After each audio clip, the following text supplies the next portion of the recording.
In Australians' fight for equality and access to education, teachers, politicians and experts all have a part to play.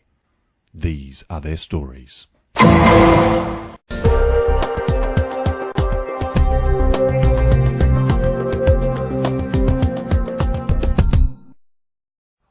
Welcome to the first edition of Neoliberal News.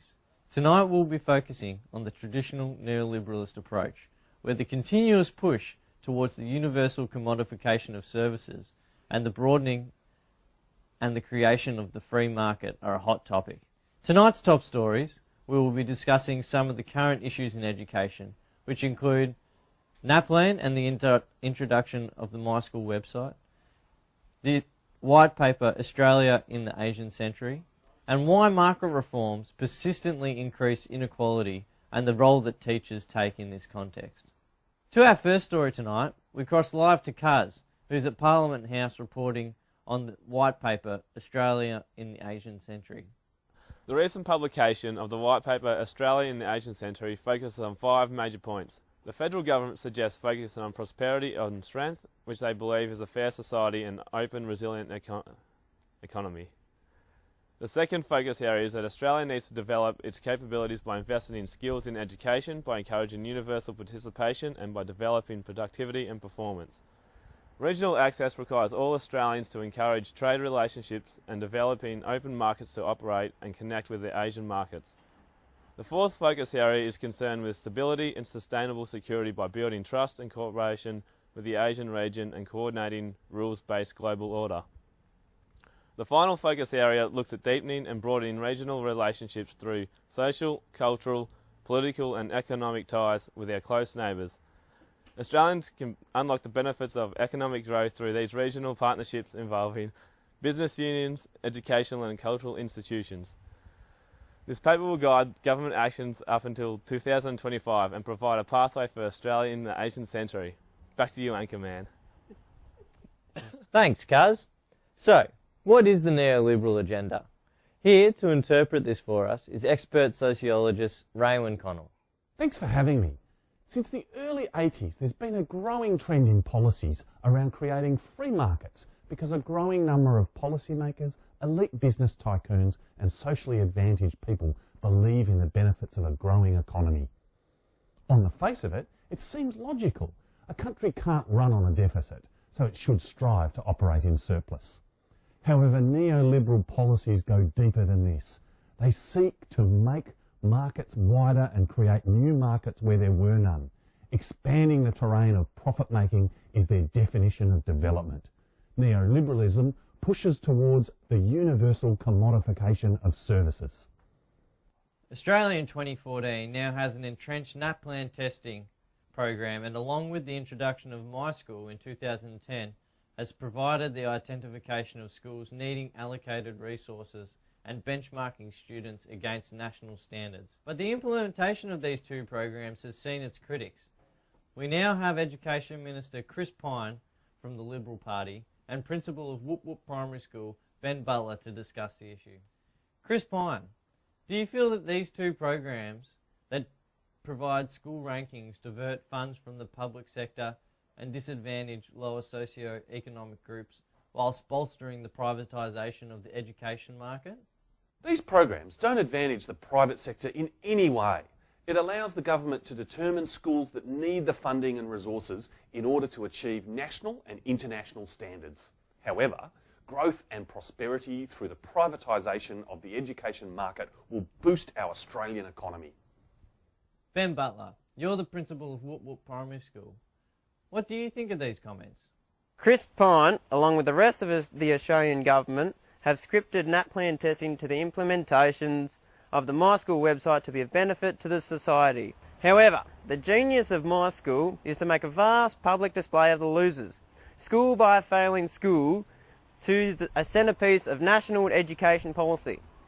They are able to persistently draw attention to the underachievers, the at-risk, the non-performers, the failures, pockets of poverty, the bad schools and bad families. Broadly though, we know how to make schools work even in an environment of poverty. Build up local experience, develop relevant curricula, create social solidarity and mutual help, but in serious resources. This is not an ill-researched field, but all this work counts for nothing in major educational policy making. An interesting take there from both sides. Neoliberalists are accused of creating segregation in access to education. We now cross back to Professor Raewyn Connell to hear how free market policies are affecting the disadvantaged. Free market agenda commodifies education by creating privilege as the product. It becomes no longer common property. For the agenda to work, exclusion is vital. Providers must become purveyors of spin and are portrayed as uniform, disciplined and clean, contrasted against the dirty and dangerous world outside. Rhetoric goes further to highlight pockets of poverty and at-risk, implying a significant minority are bringing the team down. In fact, the minority that truly exists are the rich. The consequence is that the most vulnerable are excluded from education, perpetuating a cycle of poverty and disadvantage rather than breaking it.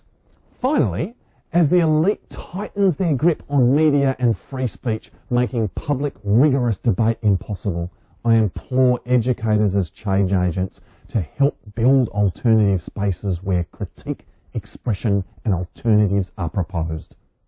We now have 3 teachers from a range of schools across the country to discuss the issue of how these reforms and others have affected their practice and how they plan to be agents of change for the future. First, we have Max Power from a private Catholic college in Melbourne's East. Max, how have these reforms affected your practice, and do you plan to be an agent of change in the future in relation to this topic? With the implementation of My School, everyone can now see our outstanding results and make informed choice on where to send their children. Our funding is reduced because of the ability to compare schools, and we are being punished for achieving what we are renowned for, outstanding results. If we decide to go in the direction of free market, we'll be able to take advantage of the recommendations provided by Australia in the Asian Century White Paper. Thanks for that, Max. Now we cross to Susan Thomas, who teaches at a public secondary school in Sydney's West. What do you think of Max's comments, Susan? And will you be doing anything to be an agent of change for the future? Okay, well Max isn't being punished because being in the private sector of education, you are able to rely on client funding. However, if we are performing well as a public school, we will be generally strapped for resources as funding will be directed towards the lower performing schools. In terms of being an agent for change in the future, I would like my teaching practice to reflect a more equal approach to my students and not compare individuals, classes or schools to decide where resources are needed. Thanks, Susan. Last we have Cheryl Beryl, who teaches at a Steiner school in far north Queensland. What do you think of what's been said, Cheryl? And have these reforms affected your alternative schooling practice? G'day, Cheryl Beryl here.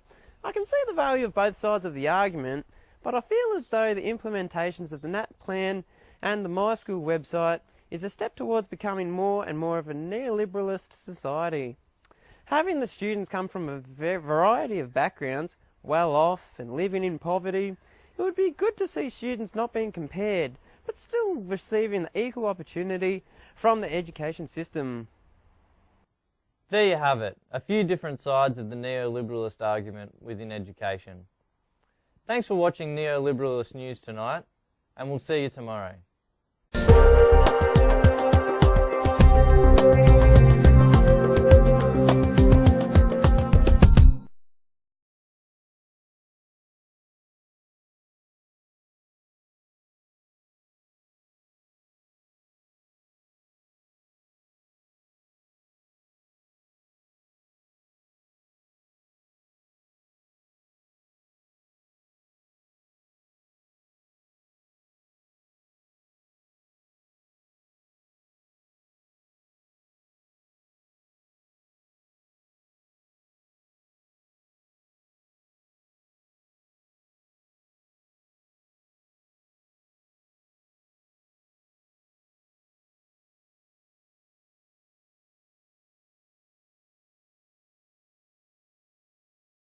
Thanks, Susan.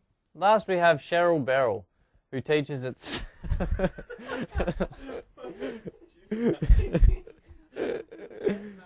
Alright, hold on.